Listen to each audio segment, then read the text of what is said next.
Tras el paso del camino por Rioja, nos desviamos hacia la izquierda para tomar la vereda de Quiciliana. Observamos la desembocadura de la Rambla de Tabernas en el río Andarax. Tanto el río como la Rambla son cursos de agua habitualmente secos que se convierten en ríos torrenciales fruto de las avenidas de agua, barro y piedras que provocan las tormentas.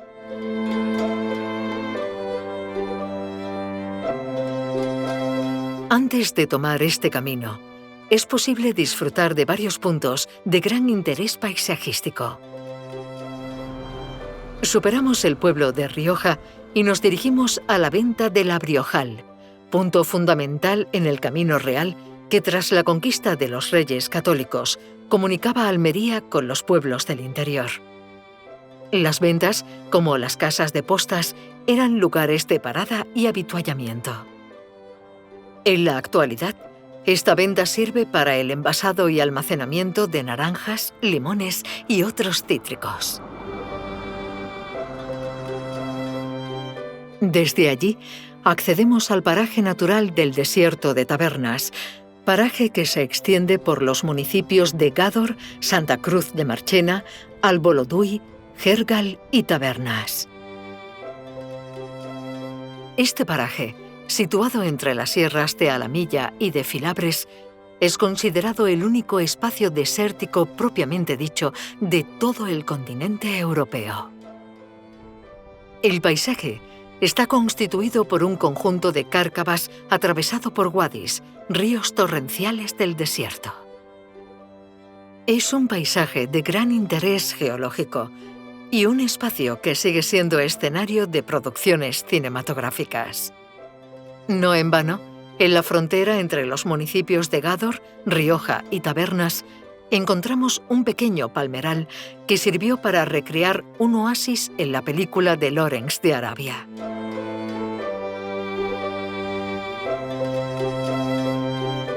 La vereda de Quiciliana nos permite disfrutar de la vega del Andarax, vega en la que predominan los cítricos y que se ofrece como corredor verde en un paisaje de gran aridez.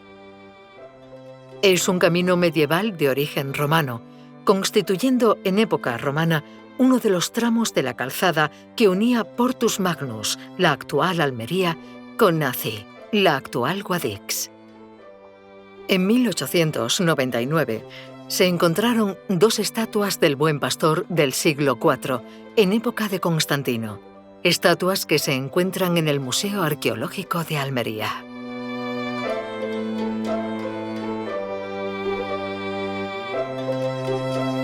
La villa de Gádor se encuentra próxima al camino mozárabe.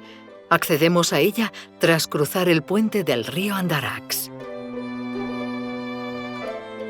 Recomendable resulta ascender a la ermita de la Cruz, en un modelo de ermita que se reproduce en otros núcleos próximos al camino mozárabe de Santiago a su paso por el Andarax.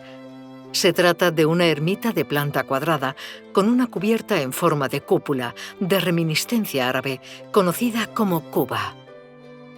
Este punto nos ofrece un excelente mirador en el que contemplamos la trama urbana de Gádor, en la que destaca la monumentalidad de su iglesia. El valle colmado de cítricos y enfrente la barriada de Mondújar. Al fondo contrastan las cárcavas del desierto. Como en otras localidades del Bajo Andarax, encontramos hábitats trogloditas en Gádor. La posibilidad de horadar terrenos blandos y poco permeables lleva a la construcción de cuevas habitables en el barranco del Espíritu Santo. También las encontramos fuera del casco urbano, en el paraje de Ruiní o en Paulenca. Estas cuevas se caracterizan por ser isotérmicas, manteniendo una temperatura estable. Las cuevas han servido de vivienda, almacén, corral o casa de aperos agrícola.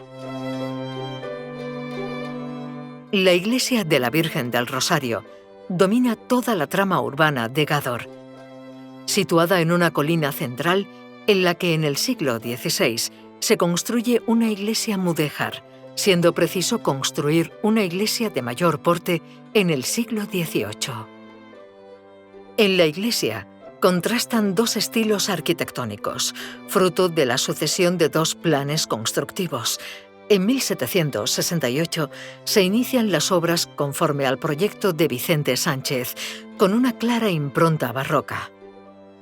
Las obras se reanudan en 1780 bajo el patrón estético neoclásico de su nuevo arquitecto, Ventura Rodríguez. La distribución interior atiende principalmente a un esquema barroco, mientras que la fachada responde a la sobriedad estética del neoclasicismo. La iglesia alberga en su interior un órgano del siglo XIX en perfecto estado de uso. El cortijo de las 4 torres de Gádor debe su nombre a las torres que sirven de vértice a su perímetro. Su origen se encuentra en los cultivos de uva de mesa y más tarde en los cítricos. Albergó un almacén de piensos producido con pescado, motivo por el que se erige una chimenea dentro de su perímetro. En la Guerra Civil sirvió de hospital, también de cárcel. Entre sus usos destaca el de centro de almacenamiento de una importante firma de productos lácteos.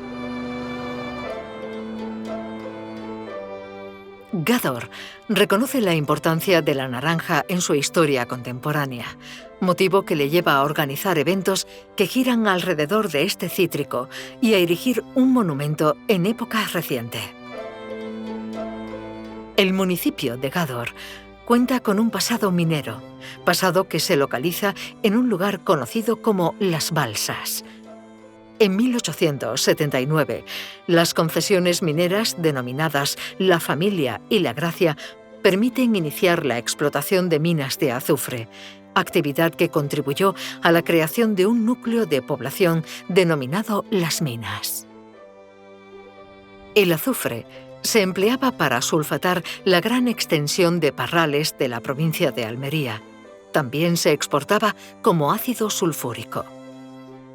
Las minas, situadas a cierta distancia del núcleo de Gádor, dejan de explotarse en 1952. 2 visitas son obligadas para comprender la importancia de Gádor como lugar de paso. En primer lugar, la estación de ferrocarril, una estación en curva en la que destaca una depuradora que descalcificaba las aguas que alimentaban las antiguas locomotoras.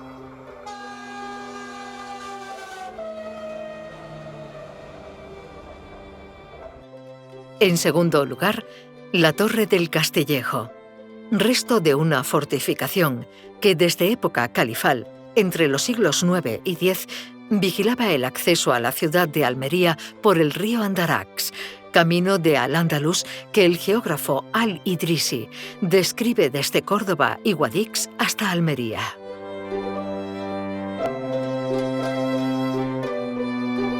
Concluye aquí nuestra visita a la villa de Gádor. Volvemos al camino, ese que nos llevará al municipio de Santa Fe de Mondújar.